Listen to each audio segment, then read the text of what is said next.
Good morning everyone. My name is Lalit Soni and I welcome you all in this live session by Drishti IAS. Today we will be discussing about Indian Express newspaper as usual. Yesterday we could not take live session because of some reasons and we had a Foundation Day celebration yesterday. So we'll be taking news from yesterday today. There are some segments which has been repeated in yesterday's newspaper, so we will leave that, and some segments has been actually covered in today's newspaper as well. So we'll talk about them in today's newspaper. But if there is certain things which are not covered, so we'll be talking about that first, and then we'll start with the today's newspaper, and then we'll discuss front page, and after that we'll go into the important articles of the day, that is electoral bond. As I told you that Supreme Court will be hearing about this petition which has been filed by NGOs in Supreme Court regarding electoral bonds and the concern regarding them. So we'll be talking about that, and then we'll talk about Agartala Akhora rail link. Okay, so this rail link has been actually inaugurated by Prime Minister Modi and the PM of Bangladesh, Ms. Hasina Sheikh. So they have inaugurated this rail link. This is to connect Bangladesh and northeastern India. Okay, so we'll talk about this link, why this is important for us. Okay, after that we'll talk about Manipur issues. Recently there has been some kind of curfew which has been imposed in Imphal district because of certain violence like activities in the Manipur. Manipur has been in news for a long time now. Okay, we'll finally understand these issues, why this particular thing has been coming again and again in the news, and why there is so much violence in this particular area. Okay, then we'll talk about editorials. We'll take this Apple's alert. That is a column in Indian Express which is talking about this a signal or a message which has been generated from Apple's side, which says that some kind of virus or some kind of state sponsored cyber activity has happened in certain phones. Okay, we'll talk about that. They did not mention which state or who is responsible for that. After that we'll talk about some world affairs, and then miscellaneous news. After that we'll wrap up the session. Okay, so let's start with yesterday's paper. So there was this thing, several in opposition alleged snooping after Apple phone alert, government rejects the charges. So basically now the election season is here. So there was this company, you know that Apple, which manufactures iPhones. So certain leaders, or you can say certain politicians who own this particular phone, they have received a message saying that their phone is compromised or some kind of security threat has happened to the phone. Okay, so now these opposition leaders are saying that that is being done by our government because they want to spy on us.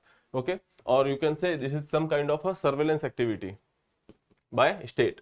Okay, so government has rejected these charges. This has happened earlier as well, so we'll talk about that. There was this editorial. We'll discuss all these issues in that particular editorial, that is Apple's alert. Okay, so that was the news from yesterday's paper we have taken, and we'll be looking it at in today's newspaper as well. Okay, so Apple has developed a system to spot activity that match certain pattern linked to the state-backed attacks. Okay, state has funding, state has resources, so state can go for such activities like surveillance, etc. There is this virus Pegasus. Okay, this virus has been generated by Israel to keep some kind of surveillance on the phone activities, etc. In 2021 also there was this accusation that government has used this particular virus to malware to go for certain surveillance like activities, but then in Supreme Court has constituted a committee and that says that there is no link like that. So that is one thing, and now this has happened again, and when elections are nearby, these activities has happened earlier also. So we'll be talking about that, what are the implications of it. And then from yesterday's paper there was this Maratha quota related issue. Okay, so there was this explained section. So in this section there was given that the Maratha has 33% population in the state and they are demanding that we should be given reservation. Okay, now Marathas are, you can say a dominant class. You can say they have political influence and rural land based economy.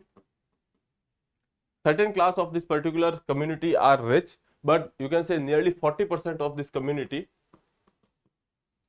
holds only 13% of the income in the Maharashtra. Okay, so now the issue is they are saying that they are kind of economically backward, though there is no evidence of any social exploitation. In India, we have this logic that we will be giving reservation on the basis of social and educationally backward classes. Okay, that kind of, you can say, that logic or that benchmark has been broken in the EWS case in 2019. Marathas has started this demand in back then 2016 also there was certain demand like this, and then with respect to that 2018 there come an act which provided reservation to Marathas, that was around nearly 16% of the reservation in Maharashtra. Then issue goes to the Bombay High Court. Bombay High Court upheld the particular act, and they said that this reservation is correct, and but though they have decreased the limit from 16% to 12 to 13%. Okay, 12% in educational institute and 13% in their, you can say, government employment, etc. Okay, but then issue goes to the Supreme Court, and Supreme Court has quashed this, or you can say struck it down. They said that we have this ceiling of 50% which has been imposed by Indira Sahani judgment by Supreme Court. Okay, in that Indira Sahani judgment, what happens was they have said that we cannot go beyond this 50%. You cannot give more than 50% reservation. Okay, and in exceptional cases where you are giving that kind of reservation, you have to give quantifiable data which tells that this particular community is underrepresented and does not have the representation as per their population. Okay, but you have to give the qualified data. In 2018 also some data was given, but Supreme Court said that this data is not up to mark. This data also shows that these Marathas are dominant on politically influenced community in Maharashtra. Okay, that is why they have struck it down. After that, now they are also demanding that we should be given this what do you call, reservation, because now elections are nearby. So obviously public will put forward their demands. That's what they are doing. Okay, and what happens recently that there is this person, I can't remember the name, but this person has been gone on the fast onto death. Okay, so for the reservation, because of which after that there was some violent activities, vandalism, etc., and some legislatures bungalow was also attacked. All these things, now this political issue has become a issue of law and order. Okay, so now that is why this particular thing is in news. When we are talking about this Maratha community, there are 13.42% people who are illiterate, and then when we are talking about undergraduate, only 6% or 6 to 7% people are undergraduate. Okay, and when we are talking about technically or professionally sound people, that is less than 1%, that is 0.77%. So we can say that educationally they are backward. Okay, economically they are, but socially they are not. Okay, so that is why now the Deputy CM also said that we will be going for a caste based census. Okay, as Bihar has come up with the caste based census, after that they are saying that we will also we are also considering this caste based census, on the basis of which we will be revising the reservation in the state. So what happens is, when you are going for the caste based census, you will get the data which can be used as the quantifiable data in the court of law. Okay, so that is why this all issue was in news. We have discussed it all together. So that was the article from yesterday's newspaper. There was also this article, or you can say editorial, okay, which said that look beyond quota. Issue is same. They are asking for the reservation, but now author is saying, is that reservation is the only solution or the quota is the only solution? Issue is development. You want development, you want jobs, you want education. That is the issue. So is that reservation can only be a driver which can give you all these things? Author here says that no. Okay, let's consider there is a cake. Okay, so this cake you have to divide in 4 people, so it is easy for you to divide. Okay, when there are more people, let's say some 8 people, now you have divided it in another parts. Now you got 8 parts. But let's say there are some 32 people or 64 people. Now you have to divide it again and again and again. The share, the particular share a person would be getting is low. Okay, so ultimately if you are going with the reservation also, if you are going with this logic, then the share you get will be low, and ultimately effectively you will not get any solution regarding development, job and education. So what is the solution? The author is suggesting that you can increase the size of the pie. You can increase the cake itself. How will you do that? You can do it by capacity building, infrastructure building. When we are talking about development, you can go for the policy interventions. Okay, that is up to government, state to decide. When we are talking about job, you have to create jobs, and not only government jobs but also in the private sector. What we are talking about is that not only government job, other jobs which require some kind of skills, you can go with that. So when we are talking about this, you can go for the skill development, vocational trainings, and first create the jobs, and then you can resolve this job wala issue. Okay, after that, when we are talking about education, you can increase the seats. The fight is, you are some person is trying to get into an institution, there are limited seats. The problem is there are limited seats. If you can provide an infrastructure which can take all the admissions which there are in the domain, so that would solve the issue of education. Okay, so ultimately what we are talking about is, you have to increase the size of the opportunities and education. So now the solution lies in the capacity building, infrastructure building, and not in the giving reservation without any thought. Okay, so that is what has been discussed in this particular article, because recently we have seen that some dominant communities are also asking for reservation. Okay, like Jats in Haryana, Patidars in Gujarat, Marathas in Maharashtra, all these people are also going for this reservation. Okay, so this cannot be a long term solution, it can only be a popular solution. When there are elections, these issues will rise. You can give the reservation, Supreme Court will struck it down. Okay, so ultimately that is not an solution. Solution is this: creating job opportunities or educational related infrastructure. Okay, so that is about the Maratha reservation related issue. We have discussed it, and that's all you have to prepare for your exam. Ultimately, when we are talking about these editorials, you don't have to read all the editorial every time. Actually, you know that there are some 4 articles, 2 columns in Indian Express, 2 or 3 columns in Indian Express. So when you are preparing for your exam, you don't have to read all of them. All you have to do is selectively for your syllabus. Like you can go for the topic wise strategy. Okay, since there is this reservation related issue, you have read 3 to 4 articles, you have made your notes, that's it. Okay, since afterwards if there is an issue or editorial on the particular issue, what you can do is you can just go through it, scan it. If there is something worth to add your notes, you can add, otherwise you can leave it. Okay, so that is why we are not taking every editorial every day, we are taking one editorial, so that you can actually cover more and more syllabus topics. Okay, so now we'll start with the today's newspaper, that is 2nd of November. Okay, so now the first article is poll bonds selectively anonymous, ruling party can identify donors, opposition cannot. We will discuss this article. Okay, after that there is this India staying in the middle to have a role in the future. So basically it is related to your UN resolution which India abstained from voting. We have talked about it, but we will look into it what ambassador has to say. Okay, after that GST revenue surged 13% in October. We will see why this there is a surge in the GST revenue. We'll look at the factors, we will not go into detail in the data.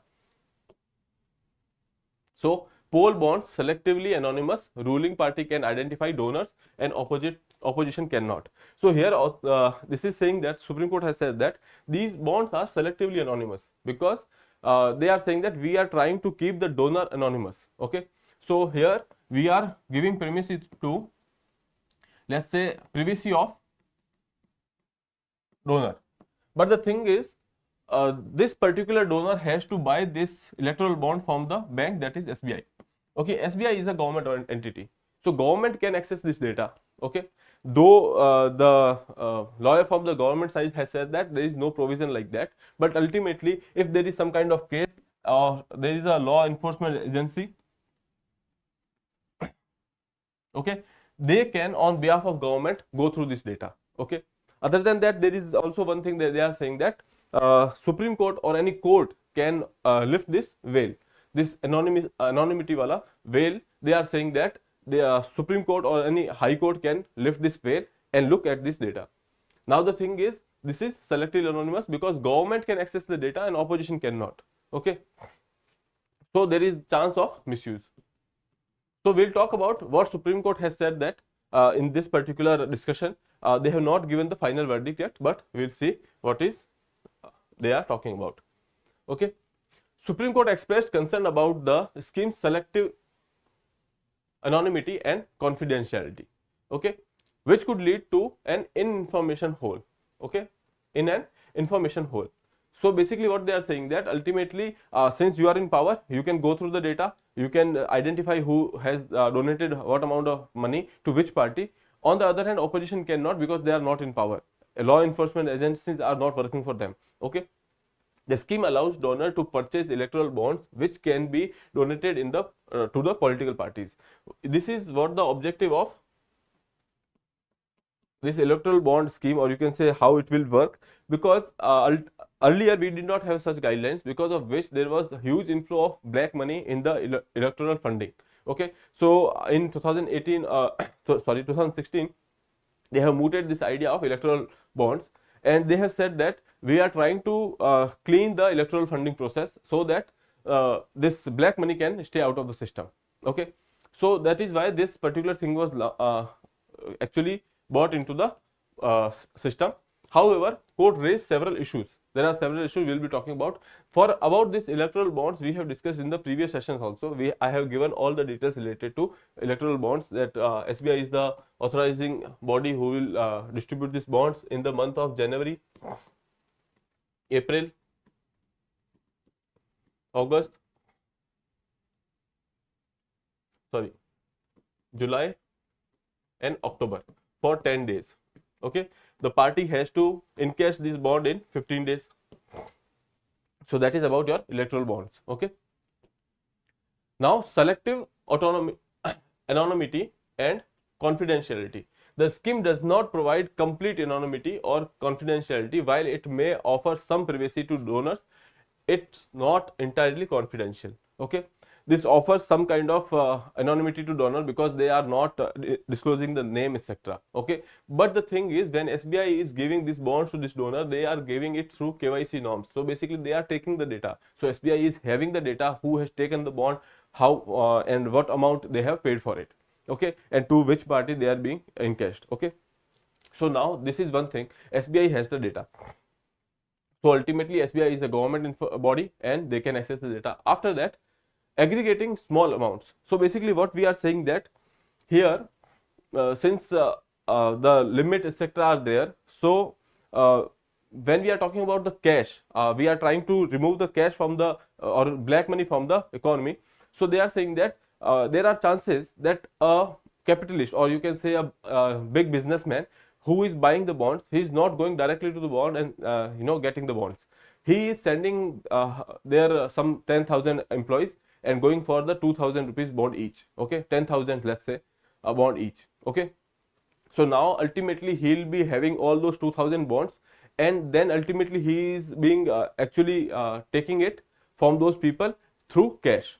So ultimately in the KYC norms, these small bonds will be reflecting, but the real purchaser of the bond is that businessman, okay. So ultimately that black money is going into the system. So that is one concern here, aggregating small accounts. Possibility that large donors could avoid purchasing bonds directly and instead have multiple smaller donors buy bonds with smaller accounts, okay. So as I told you that, let's say 2,000 people buying bonds of 1,000 rupees, and ultimately they are giving this particular amount of these particular bonds to this big businessman, and who is paying all the money in cash, okay. So that can be an issue which could be aggregated and donated to the political party. This could circumvent the transparency measures of the scheme.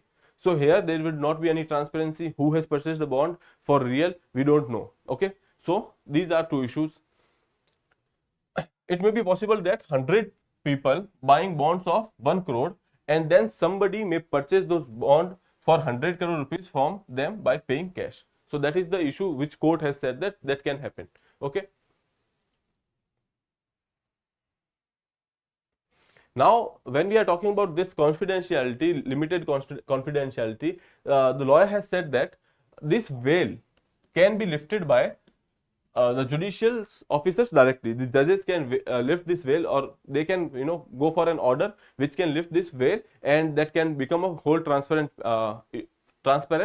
process or transactions in case there is some kind of scrutiny, okay. So they are saying that this is open to judicial scrutiny, and judiciary can decide on the case by case basis if there is any need.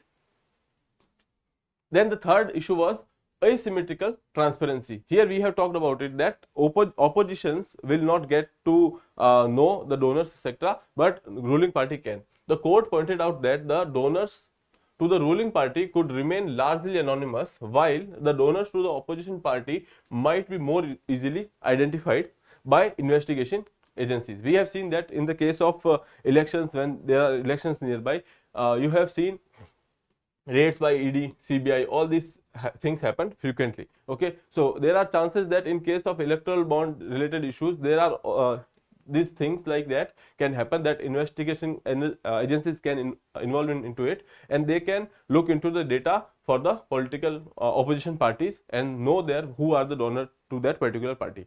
Okay, use of cash. Concerns were raised about the potential for individuals to purchase bonds in large quantities using cash, which could defeat the scheme's purpose of bringing transparency to the political donations. As I told you that a person can buy a small amount of bonds from other people and pay in cash. So ultimately that money can be a black money. Okay, so that is the issue which has been raised by the Supreme Court in this particular discussion. Okay. Now, court also noted that the scheme did not eliminate the possibility of political parties in power receiving significant share of donations. So, it has said that the large number of donations which has been made through electoral bonds is to the ruling party, and only lesser amount of bonds are given to the let's say other parties related to oppositions. Okay. Now, here the Mr. You can say Mr. Tushar has said that he is the Solicitor General on the behalf of Government of India. He is representing the case. So he has said that ultimately, when we are talking about the data, it has been noted that always, despite electoral bonds or not, always this has been the case that larger number of the donation has been given to the government party in the government, because since that is in the government, there are schemes which has been run by the government, and people has known that that are their schemes. So there are chances that if they want to continue that scheme, they will give more donation to that particular party. And when we are talking about businessmen, there is also the same case, because if there is some kind of policy which has been going on, so it is in interest of the businessman that policy continues, because when there is a break in the policy, the market respond to it. Okay, so that is why there are chances that that is the case, that political party which is in power has always got more you can say funds from the electoral funding, be it electoral bonds or otherwise. Okay, a possible or potential abuse may not perhaps be the ground to hold the scheme unconstitutional. Also, the SG has said that if there is a possible misuse, that cannot be a ground to announce any scheme that is unconstitutional. Okay, so because every scheme will have flaws, so there are chances that they will subjected to misuse. Okay, so that cannot be a sole ground on which that particular scheme can be held unconstitutional. So that is about the case which has been heard in the Supreme Court, which has been filed by NGOs in the court. We have discussed it, so that's about it. Okay, so hold on a second.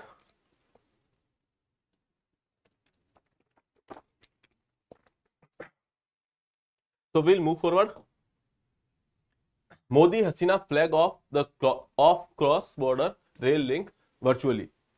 So there is this Agartala Akhura railway link which has been in news, and the project has been signed. A memorandum of understanding has been signed, that is in 2030, and it was given 972 crore of fund, out of which some part has to be paid by Indian government and other part has to be paid by the Bangladesh. Okay, but ultimately this 972 has increased to 1255 crore. Okay, this is a, you can say, a project between India and Bangladesh, and the beneficiary of this particular project would be northeastern region of India. Okay, so when we are talking about this Agartala is in Tripura, and Tripura is a landlocked state. Okay, so because of which there are less avenues of connectivities. When we are going with any kind of connectivity related project, it will ultimately benefit the state, it will benefit the tourism, etc. And northeast is famous for their tourism also. Okay, and we are trying to having this look east and north act east policies to have a integrate them in the mainstream. Okay, so now this has been the first Indo-Bangla international railway connectivity in 2013. Okay, so it is a 12.24 kilometer Agartala Akhura railway line, okay, which has been proposed by Indian government, and this is the multi-party project from the Bangladesh and India side. Okay, here as I told you that 580 crores will be given by India and 392 crores will be given by the Bangladesh. Okay, the funding has revised again and again, that is not our concern. So let's see here. Indo-Bangla land boundary agreements. Prime Minister Modi in this inaugural speech has mentioned that they have done this Indo-Bangla land boundary agreement. There were issues related to boundary and they have been settled now. Okay, resolve the maritime boundary issues, infrastructure development and the connectivity. These things you can mention in your India-Bangladesh relations. These are some kind of cooperation activities which has happened. Calling India-Bangladesh biggest developmental partner. We have invested a lot in Bangladesh, okay, boosted the latest energy sector along with the regional connectivity. These are the two specific reasons where, or the fields where we are cooperating with each other. The project was crucial for the connectivity in the northeast region. It would make Tripura a gateway for tourism. Okay, as I told you, Agartala Akura railway project has a distance between Agartala and Kolkata via Dhaka will be reduced from 1600 kilometers to 500 kilometers now.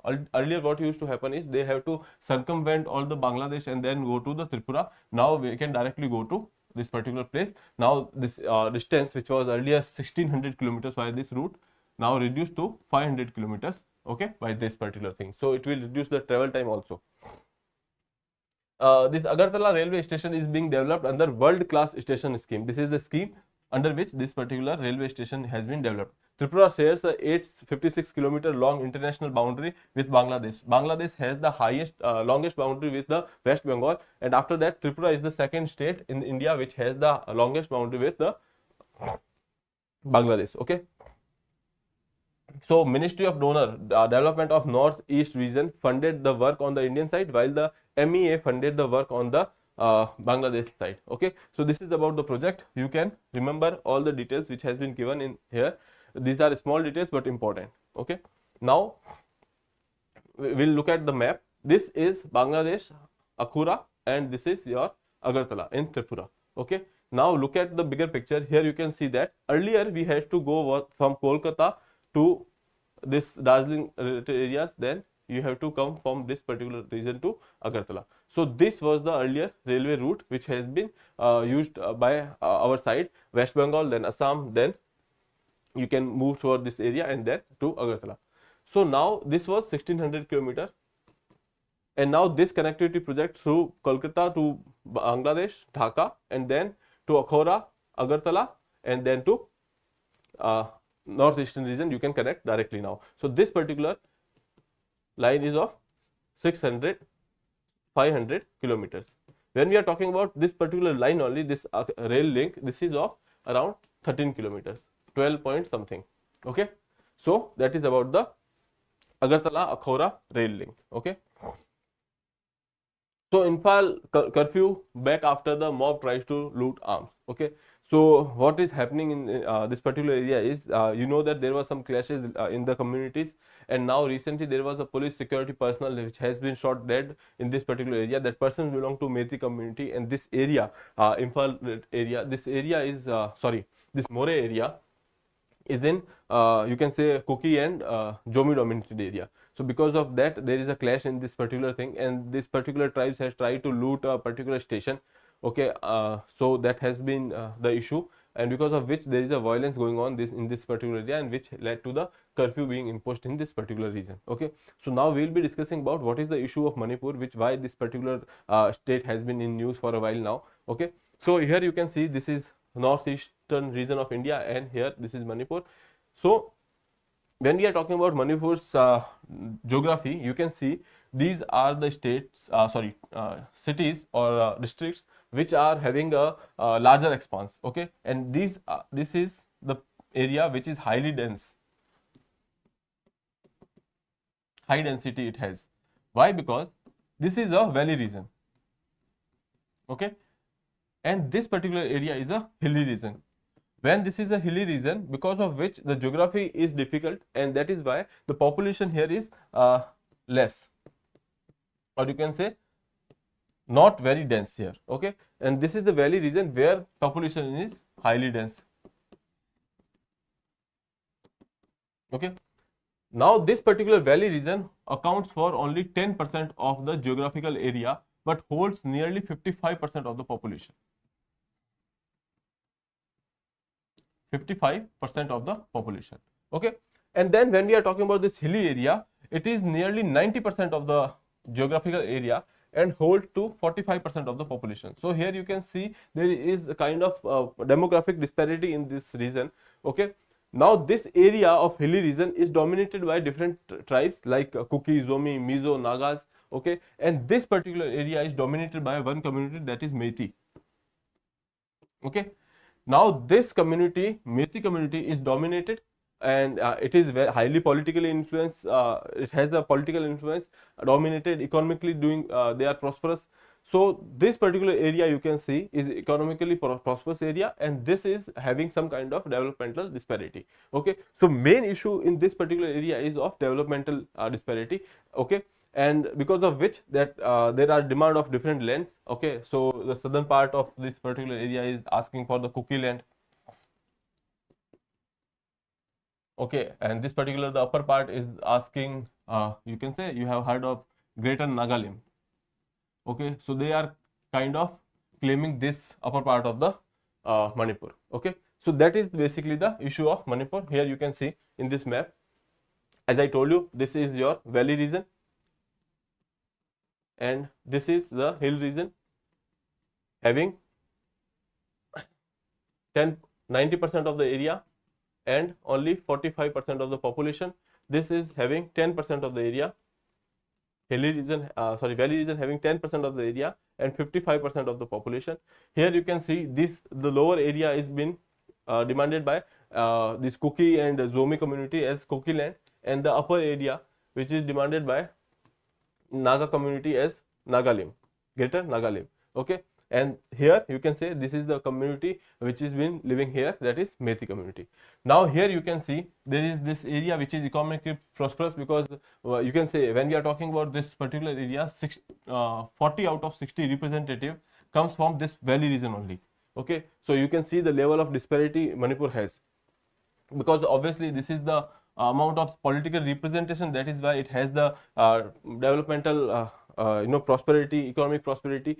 The connectivity in this area is good, and connectivity in this particular hilly area is not very well. So because of that also they are not very well connected with the valley region. Okay, and there are other issues like inner line permit, which has been the colonial legacy, and that has actually started all this issue earlier, because when we are talking about this area, this particular valley area was under the king, and this area, hilly area, was under the Britishers. Okay, so for these people to visit in this area, they needed some kind of inner line permit. Okay, that has never been do away with. So ultimately, even today, this inner line permit exists, because of which what happens is there are issues related to the land ownership also. So these particular people from the hilly region can own land in valley region, but people from valley region cannot own land in hilly regions. Okay, so that is also a reason that there is this issue and kind of disparity. And other than that, there is this issue of poppy cultivation. So when we are talking about this poppy cultivation, what is happening here is that these rebels, or you can say insurgents from the different communities like Kukis, etc., they are using poppy cultivation or the opium cultivation as a source of their income to support their insurgency. When we are talking about insurgency, we need to have some kind of arms, etc., which requires funds, and they are getting these funds from the poppy cultivation. And recently government has taken a toll on this poppy cultivation, because of which violence has erupted in this particular area. Okay, so that is the issue of Manipur. We have discussed it in length, so that's about it. When we are talking about Manipur and this particular article, this relate to an area called More. Okay, so this curfew area and the issue was in More, and that is why I would like to tell you one thing is that when we are talking about Manipur, this is a particular place More, from where starts the IMT trilateral highway. When we are talking about the connectivity related projects in the northeastern region of India, this is one of important connectivity region, you can say project. So from India, then Myanmar, then Thailand. That is why IMT, India, Myanmar, Thailand trilateral project, highway project. So here you can say from More, this will go to Myanmar, Mandalay, and then go to Thailand. Okay, that is Meso. So you can remember this also, which is important for your prelims. Okay, so moving ahead, Apple's alert. As I told you that because of some politicians have said that they have received this message from Apple saying that state-sponsored attacks trying to remotely compromise. So basically, their phone has been compromised. That is what has been said by the Apple, that someone has tried to compromise their phone, but because of the security system, it has not happened. Okay, and alleged surveillance by the government. These particular politicians said that it is an act which is done by the government. Government said that we did not do it. We have no link whatsoever. Okay. Now there is this demand of investigation which is to be done by CERT-In. That is Computer Emergency Response Team India. Okay. They will investigate the matter. Okay, and that we'll see what happens. This has not been the first time. It has happened in 2021 also. I have discussed with you, and in Supreme Court has constituted a committee, and committee said that government had no link related to this. The virus which has been used in 2021's attack was Pegasus spyware, which has been developed by Israel. Okay, so that was the issue.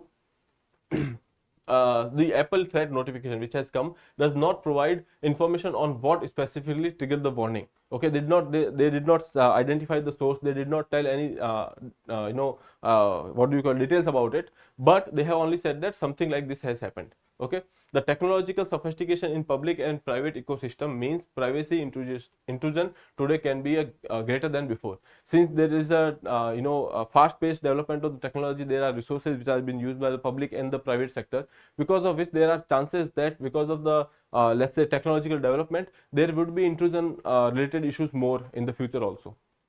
Okay, and as I told you, CERT-In will look at the matter. Okay. Receiving the warning from the Apple spans the entire opposition spectrum in India, and now the problem is this has been done in the time where elections are nearby. So that is why they have accused the government for the same.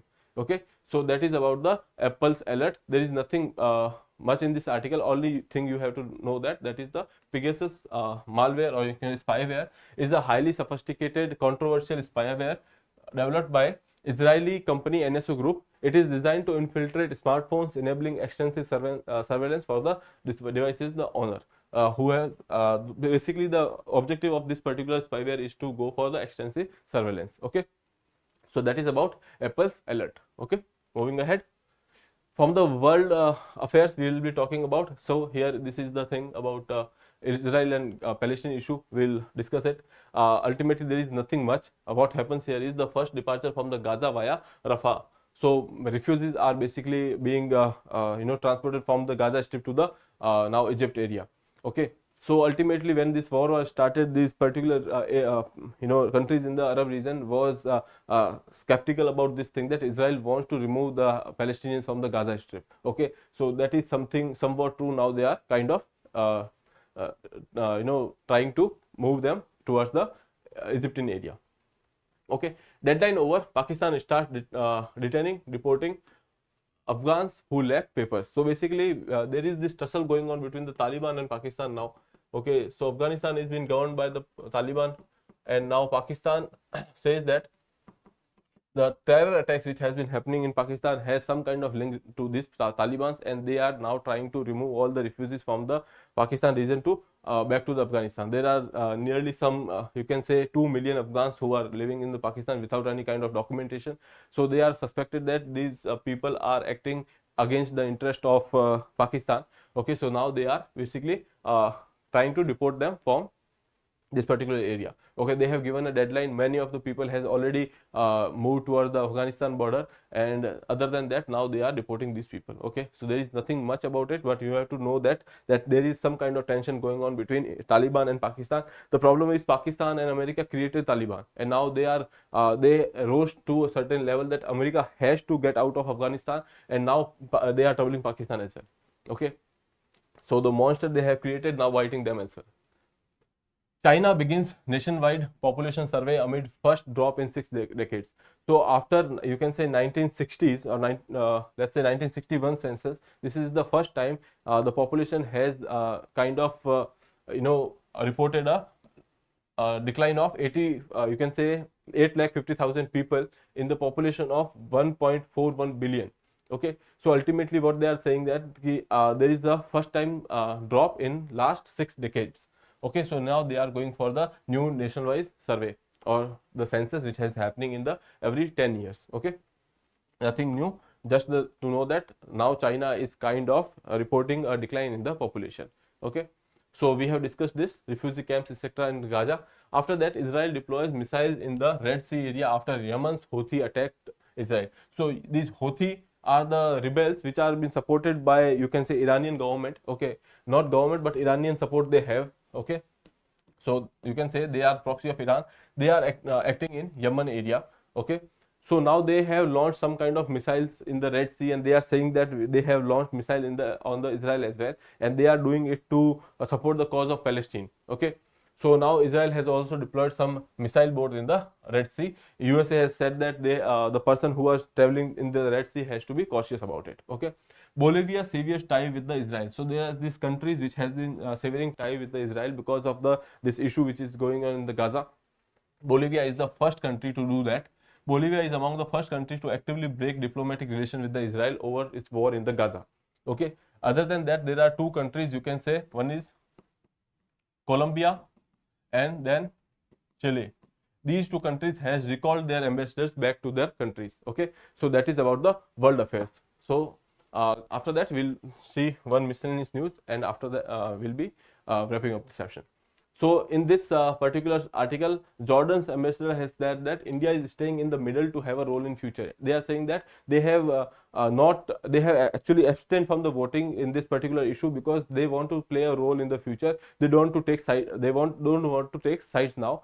They are saying that India has acted according to their domestic interest, and they have understood that their point, and they don't have any kind of grudges regarding that. Okay, India has taken abstain from to try to stay in the middle to have a key role in the future on the both sides. Okay. Now it is about the UN resolution which was proposed by the Jordan related to immediate humanitarian truce in the Israel-Hamas conflict. Okay, which has been passed in the UN. India abstained from voting along with the 45 other members. After days after India's abstinence, we have discussed it. Now, as an emerging power in the world now and after the initiative it took in the G20 and Voice of Global Summit, Voice of Global South Summit, India can play a bigger role. Okay, no doubt we know that at the international stage, India is rising at a very fast pace. So they are saying that we'll be, having a bigger role to play in the world affairs. That's exactly what is so now when we are talking about this refugee related issues, that is what exactly Israel tried to do. They wanted to transfer people, and Jordan is completely opposite to it. Okay, as I told you that what Israel is doing is they are now transporting people from Gaza to Egypt side, and when we are talking about West Bank also, people are moving towards the Jordan side. Okay, so Jordan is against it. Other than Jordan, all the Arab countries are not in favor of this idea, because no one would want migrants from the other country to kind of act as parasite on their national resources. Okay, so that is about this particular article. There is not much. Only thing is you have to remember that India is playing a huge bigger role in the world affairs now. Okay, earlier we had this approach that we used to stay silent or neutral about these issues, but now we are taking engaging steps. And then last topic, that is GST revenue surged 13% in October, second highest since this rollout in 2017. So basically GST was rolled out in 2017 to basically, you can say, integrate the tax system on the world's global lines, you can say, global practices. Okay, so now we have reported a surge of 13% in the revenue. This pickup is because of the consumption and the economic activities, along with the settlement of the dispute by businesses following the spate of notices served by the GST authorities. So what happens is GST has given some kind of notices to these businessmen, and now this notices, the issues which has been given in this notice, they have been resolved, because of which there is a surge in the in the GST collection of this year, that is 13% surge. Okay, that is because of the consumption and economic activity along with the settlement of the disputes. Okay, that is about GST collection. So now we can wrap up the session here. We'll see you in the next session. Till then, have a good day. Thank you.